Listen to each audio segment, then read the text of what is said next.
இப்ப வணக்கம் பே. நல்லா இருக்கீங்களா? நல்லா இருக்கப்பே. நீங்க இல்லையா? எங்க இருக்கியா? இங்க நம்ம இங்க லோக்கல்ல தான் இங்க தான் இருக்கோம். இப்படி போகுது வேலையெல்லாம். வேலையெல்லாம் அது பாட்டுக்கு போகுது. சரி இப்போ யூடியூப்ல வீடியோ எல்லாம் நிறைய பார்த்துருக்கேன். நல்லா பண்ணிட்டு இருக்கீங்க. சும்மா நம்மளுக்கு பொழுது போலேன்னு சொல்லிட்டு அந்த மாதிரி பண்ணலாம் பார்த்து நான் மக்களுக்கு நல்லது கொண்டு போய் சேர்க்கணும்ல. அது கண்டிப்பா. இப்ப இன்னைக்கு என்ன கருத்தோட வந்திருக்கீங்க? இன்னைக்கு என்ன கருத்து? விவசாயி எவ்வளோதையும் உழைச்சாலும் அவங்களோட வருமானம் அதிகமாக இல்லைனாலும் பலருக்கு உதவி அந்த உணவு காய்கறி எல்லாம் அவங்களுக்கு போய் சேருதில்ல. அதுதான் விவசாயத்தோட நமக்கான உங்களுக்கு லாபமே இல்லைனாலும் 4 பேருக்கு நன்மையாக செய்கிறாங்க விவசாயி. அது யாருக்குமே புரியாது, தெரியாது.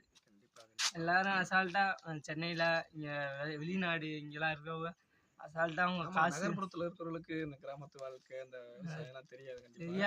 ஆனால் இந்த கஷ்டப்படுறது நாட்டிலையும் இவ்வளோ காசு வருது, அவங்களுக்கு சாப்பாடு வருது.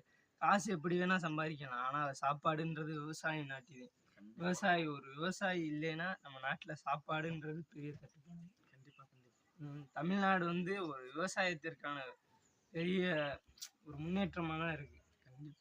எவ்வளோதான் லாபமோ நட்டமோ அதை நட்டி விவசாயத்தை விட்டதில்லை தமிழ் மக்கள்.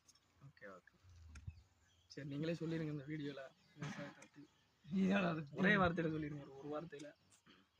மக்களை காப்போம், விவசாயத்தையும் காப்போம். அவ்வளோதான். நன்றி. தேங்க்ஸ்.